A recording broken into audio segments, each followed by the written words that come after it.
Deuxième partie de Regard croisé, nous disons bonsoir à Elom d'Almeida qui vient de nous rejoindre. Elom est conseiller régional, membre du mouvement Martin Luther King. La coordination nationale de lutte contre la fraude a annoncé mardi la saisie de marchandises frauduleuses d'une valeur globale de plus de 846 millions de francs CFA à l'issue de plusieurs opérations menées dans différentes localités du Burkina Faso. Alors, Elom, la première question, j'aimerais vous l'adresser. Comment est-ce que vous analysez le fait que la fraude touche autant les produits agricoles que les biens de consommation courante au Burkina Faso? Oui, vous savez qu'il faut d'abord dire que les produits de consommation sont d'abord nos médicaments. Ce qu'on mange sont d'abord nos médicaments. Donc il est important que les autorités de chaque pays veillent à ce que les produits conventionnels, les produits sains et sécurisés rentrent sur le territoire pour préserver la sécurité sanitaire des populations. Maintenant, c'est les produits dont vous parlez, les produits de grande consommation, les médicaments et autres sont des produits de grande consommation que les gens consomment habituellement. Donc c'est sur ça que les commerçants croient pouvoir faire un peu de marge, même s'il n'y a pas tellement de marge, c'est des produits qui coulent.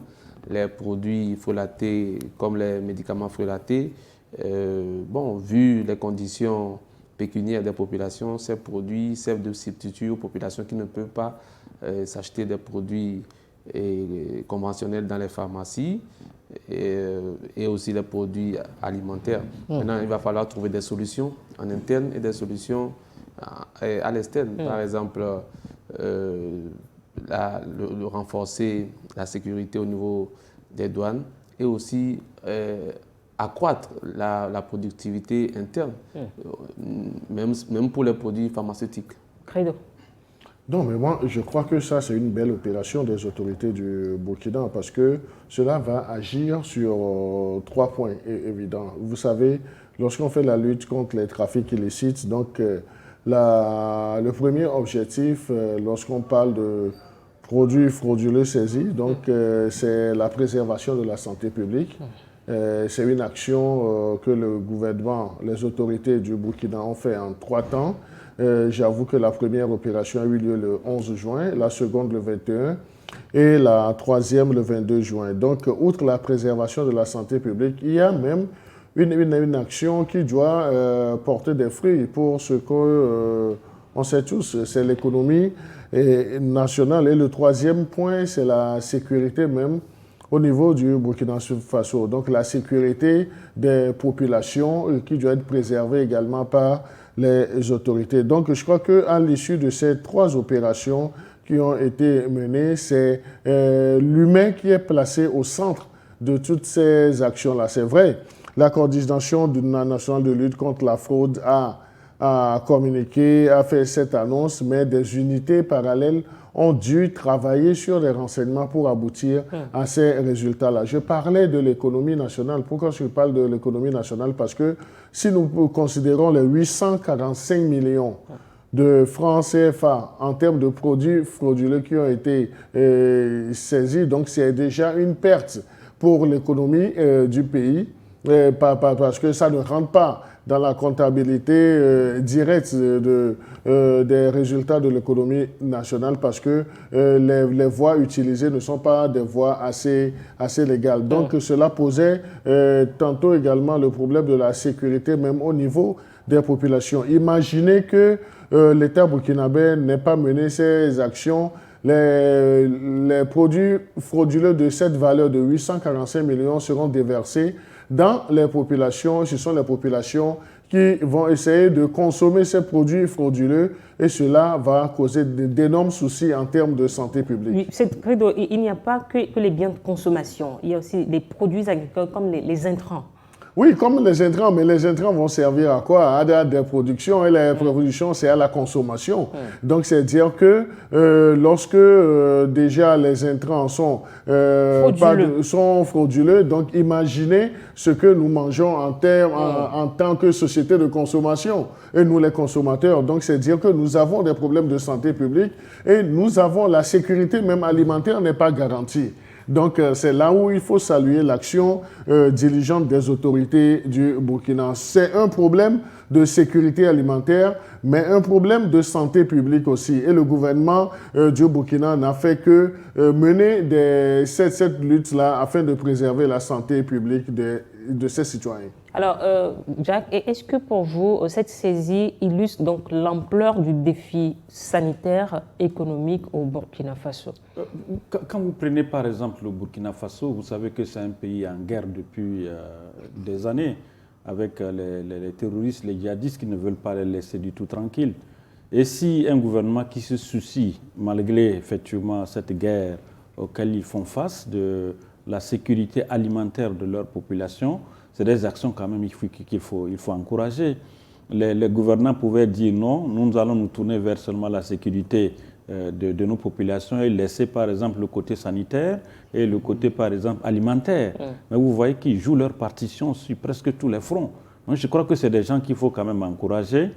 Depuis un certain temps, quand vous prenez un peu la démarche du ministre de la Sécurité au Burkina Faso, c'est une démarche de proximité. C'est-à-dire que voilà un monsieur qui rentre un peu partout. C'est-à-dire que même quand vous le voyez, il rentre même au niveau des bars, des boîtes de nuit pour voir ce qui se passe. Il y a une loi aujourd'hui au Burkina Faso, à partir je crois que c'est 22 heures, vous n'avez plus droit encore à circuler devant les bars et autres. C'est toujours pour une sécurité. Mais la question que vous avez posée, c'est une question vraiment fondamentale. Quand vous êtes par exemple un pays en guerre, vous savez que la plupart des frontières sont poreuses, c'est-à-dire que les gens, ça rentre partout, ça passe partout, et cela également incite les gens à pouvoir s'enrichir d'une façon frauduleuse. Et c'est ce qui se passe également lorsque vous êtes dans un pays en guerre.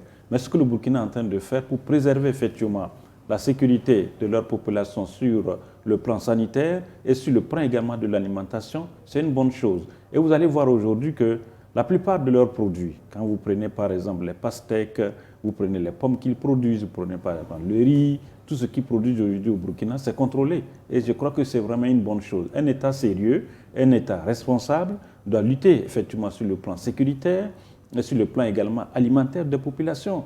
Parce que les intrants qu'on fait rentrer dans le pays, et lorsque on fait par exemple les plantations, et vous allez voir à un temps record, vous prenez par exemple une pastèque, mais vous vous posez des questions. À un temps record, une pastèque comme ça, alors que cette pastèque-là renferme des maladies. Donc si l'État ne lutte pas sur effectivement cette question des intrants, et on essaie de mettre ça effectivement au niveau des produits, et que les populations en consomment, ça risque également de créer un autre problème. Le Burkina fera face par exemple à une question sécuritaire et également à une question alimentaire des populations. Parce que si la population est malade, il faut chercher également à les guérir. Donc je crois que c'est une action vraiment à saluer au niveau du gouvernement du Burkina Faso. Il faut renforcer une fois encore le contrôle au niveau effectivement des douanes. Alors, vous parlez de la porosité des frontières. Où est-ce qu'on peut encore trouver les racines de la contrebande au Burkina Faso? Aujourd'hui, les racines de la contrebande, c'est un peu partout. Quand vous prenez aujourd'hui le côté carburant qui est livré, vous prenez aujourd'hui le côté des pièces détachées, par exemple des véhicules, des motos et tout ça qui sont livrés, vous vous posez des questions.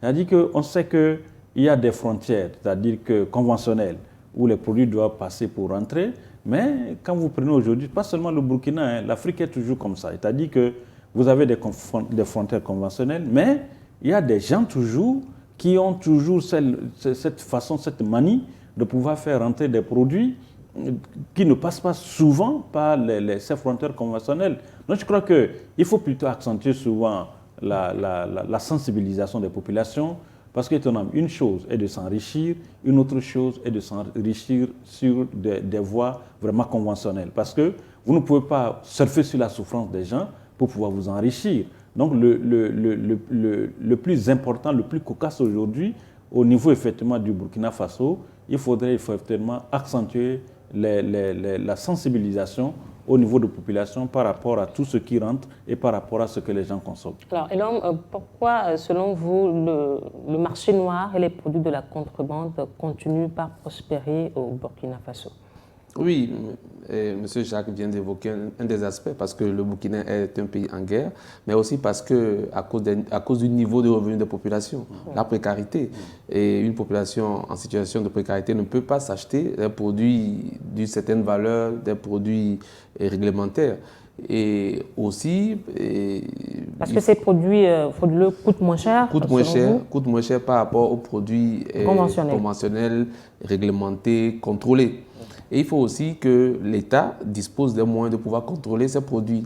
Dans un passé récent, on n'apprenait pas par les voies médiatiques que le Burkina Faso arrive à contrôler ces produits. Aujourd'hui, ils arrivent à le faire. Et il faut aussi que on arrive à faire des productions en interne. S'il n'y a pas de production en interne, il n'y a pas de produits de substitution. En interne, les populations vont faire comment pour se nourrir, pour se soigner, pour avoir du carburant, pour avoir des produits pour la vie quotidienne. Donc, ces produits sont importés. L'importation suppose avoir des fonds et beaucoup de tracasseries. Donc, les commerçants vont chercher les produits les moins coûteux. Et les produits les moins coûteux sont très dangereux, aussi bien pour l'alimentation que pour la sécurité des populations. Parce qu'un État dont la population est décimée n'est pas un État. Donc, il faut investir beaucoup dans l'humain, c'est ce qu'ils sont en train de faire en protégeant l'humain, mais il faut investir dans la formation pour que des ingénieurs puissent produire en interne, pour que des ingénieurs puissent contrôler les produits qui viennent et aussi améliorer le partage des revenus pour que, par exemple, augmenter le SMIC et d'autres moyens pour que les populations aient de la liquidité pour pouvoir se soigner, se nourrir, se vêtir convenablement. Mais il ne faut pas que ces ressources, d'une façon ou d'une autre, subventionnées ou bien introduits dans la population, se retrouvent dans d'autres pays comme la Chine, dans d'autres pays extérieurs. Il ne faut pas oublier aussi, il faut que j'ajoute ce point-là, parce que le Burkina n'est pas un pays, avec un port. Le Burkina n'est pas un pays avec un accès à la mer. Le Burkina est le premier client du Togo. Ça veut dire que tous ces produits-là passent par le Togo. Il va falloir qu'un jour aussi, on puisse s'inquiéter sur cet aspect-là. Quand vous dites que tous ces produits passent par le Togo, on a l'impression que vous connaissez vraiment leur trajet. Non. Alors que Jacques a parlé de la porosité des frontières, ces produits pourraient passer peut-être par l'Algérie, par le Mali, par d'autres pays tout à fait, mais, qui ont leur port, pas forcément le Togo. Mais de mon point de vue, du Togolais, et selon la statistique, le Burkina est le premier client du Togo en termes d'échanges commerciaux dans la sous-région et même dans le monde. Le Togo importe aussi de l'Inde.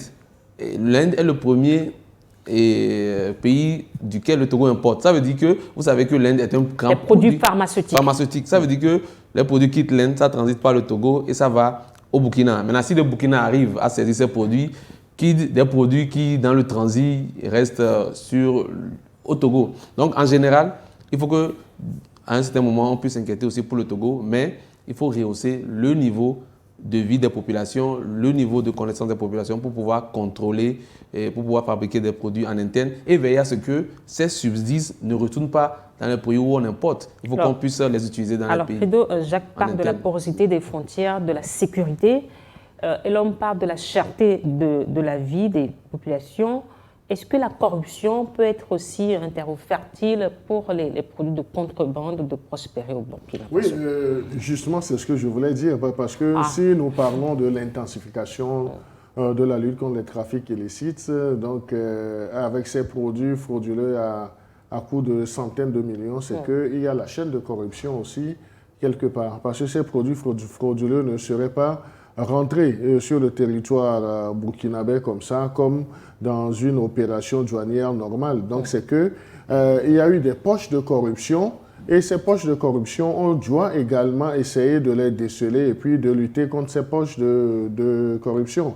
Et la première porte d'entrée, ce sont nos frontières.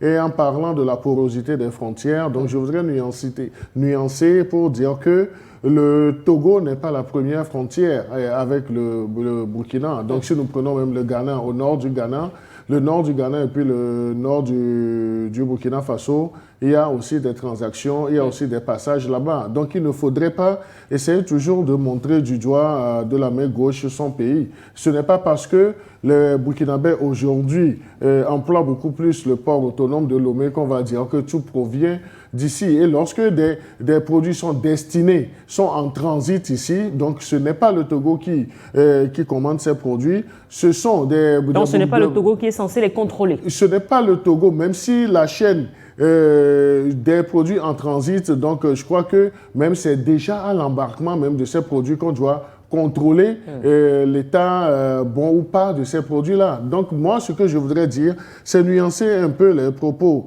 du représentant du mouvement Martin Luther King. Je le retrouve dans son rôle habituel. Il ne faudrait pas à tout moment essayer de jeter de l'anathème sur son pays. Le Togo aujourd'hui, avec les atouts de son port en eau profonde, c'est vrai, dessert les pays de l'AES, dont le Burkina Faso, mais le Togo ne saurait être comptable, ou bien on ne pourrait même pas prêter le flanc que ces produits sûrement sont passés par le Togo et que le Togo n'aurait pas joué un tant soit peu son rôle de tamis. Donc, revenons au sujet pour dire que lorsque le gouvernement burkinabé dit aujourd'hui intensifier la lutte contre ces trafics illicites, cela suppose qu'il doit y avoir également une lutte contre la corruption sur la chaîne de corruption. Parce que, prenons une opération douanière. Une opération douanière est censée déceler le vrai du faux. Maintenant, si le faux puisse traverser les frontières du Burkina pour se retrouver sur le marché avec une telle valeur, donc c'est qu'il y a eu la corruption quelque part. Et c'est là où j'ai rejoint l'argumentaire développé par M. Diakouti lorsqu'il nous parle de la porosité des frontières. Donc, on voudrait bien s'arrêter sur la porosité des frontières parce que la corruption, c'est également sur les frontières. Et vous savez, dans les pays de l'AES bénéficient du Togo en tant que poche de transit. Mais il y a également une chaîne de corruption qu'il faut voir, même depuis l'embarquement même de la marchandise. Donc il va falloir qu'avec cet exploit réalisé par les autorités du Burkina Faso, qu'ils n'oublient pas de faire de la lutte contre la corruption une valeur sûre. Donc c'est ce à quoi nous devons les amener et dire que le Togo aussi fait sa lutte à l'interne. Dommage que ce sujet ne peut pas l'étendre sur le Togo, sinon j'allais permettre aux représentants du mouvement Martin Luther King qui sont propres au niveau de leur mouvement à sortir des communiqués que des fois, eux aussi, ils sont des vecteurs de corruption parce qu'ils ferment des yeux sur des aspects que la société doit reconnaître. Alors, il est important que je précise rapidement que nous ne sommes pas en train de montrer notre pays de la main gauche, mais nous sommes en train d'attirer l'attention des populations. Vous vous rappelez qu'à une certaine période, il y avait eu des tomates périmées au Ghana. Cela a éveillé l'attention des Togolais et contre ces produits-là. Et rapidement, les mesures ont été prises par les autorités togolaises et par les populations. Tous les pays africains s'approvisionnent pratiquement au même point. Donc si dans un pays X, on arrive, qui plus est un pays frontalier, que nous ne desservons pas notre chaîne logistique, s'il y a un problème qui est décelé là-bas, il va falloir que nous-mêmes, on ne dorme pas sur nos lauriers. Que le Togo prenne rapidement la mesure de lutter contre la contrebande. C'est ce que vous voulez dire. Voilà, sans oublier que les commerçants... sans oublier que les commerçants... produits en termes de tomates ne sied pas, avec l'argument qu'il a donné tout de suite. Sans oublier que le développement qu'il a fait est totalement en déphasage. Sans oublier que ces commerçants-là qui opèrent au Burkina Faso opèrent également au Togo. Alors, Jacques... Non, mais moi, je n'ai pas la certitude. Donc ça, moi, je considère cela comme une affirmation assez gratuite en griffe. Non, je crois que ce qu'il faut retenir dans ce que nous sommes en train de dire, vous savez, les produits peuvent ne pas transiter par les frontières. Les produits peuvent être fabriqués également localement là-bas. C'est-à-dire qu'on peut avoir, par exemple, des bribes de rassemblage au niveau même du Burkina. C'est-à-dire qu'on peut avoir un peu de gauche à droite, les produits, mais l'assemblage peut se faire également au Burkina là-bas par rapport à la production. Ça peut se faire. Donc je crois que ce n'est pas seulement par rapport sur les frontières ou bien le porc, mais ça peut se fabriquer également. En interne. En interne, ça peut se faire. Et quand vous prenez par exemple la fabrication des cocktails Molotov qu'on voit souvent, au Burkina, ça se fabrique. Les gens les fabriquent.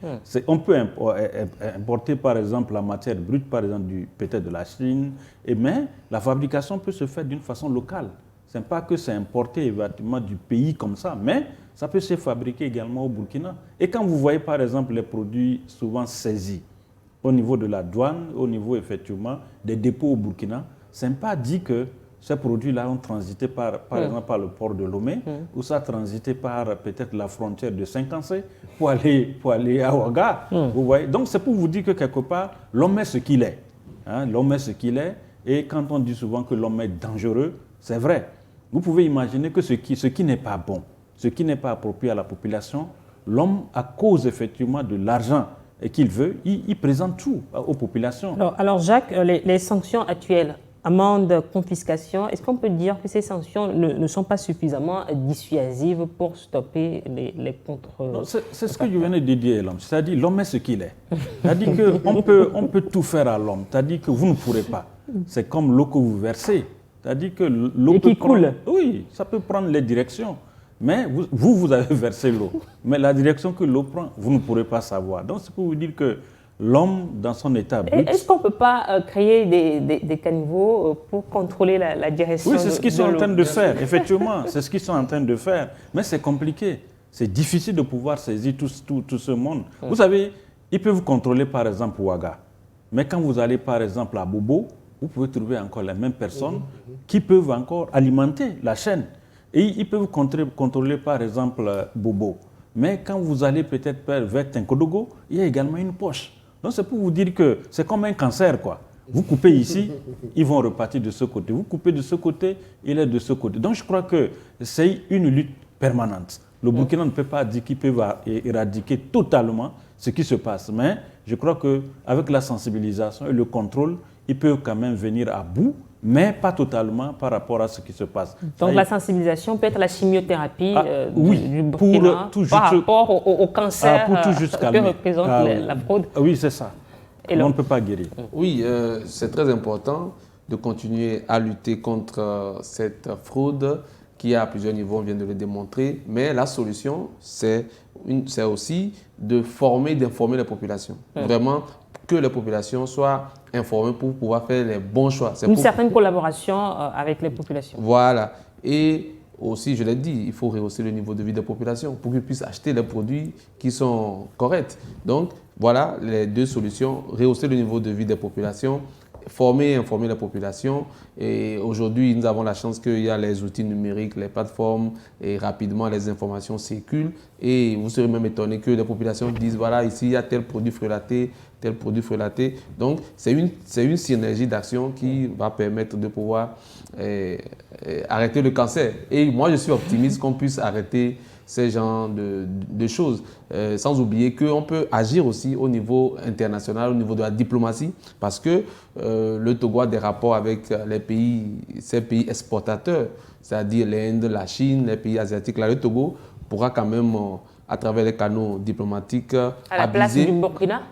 Non, autant pour moi, les pays africains en général. Moi, je me situe dans une perspective de sous-régionale. Donc, les pays africains, en particulier le Burkina Faso, ou bien d'autres, peuvent aussi saisir les canaux diplomatiques pour demander à leurs homologues indiens et chinois de veiller à ce que les produits qui quittent leur pays en direction du Togo soient des pays... En direction du Burkina. En direction du Burkina, soient des pays propres à la consommation, propres et des produits qui garantissent la sécurité sanitaire des populations, parce que la meilleure ressource d'une nation, c'est ses hommes. Alors, Credo, est-ce qu'il faut instaurer une peine plus sévère pour les fraudeurs?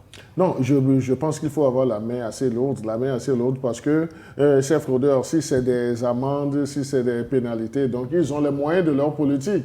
Et payer ces amendes-là ne leur dit absolument rien. Parce qu'ils savent que si par exemple c'est 100 millions, 200 millions qu'ils vont payer et puis les produits qui sont impropres à la consommation seront saisis et puis détruits. Donc en fait, ils ne sont pas de gros perdants. C'est lorsqu'ils auront réussi à à faire consommer cela par les populations qu'ils vont s'enrichir. Donc, c'est un métier vraiment à risque.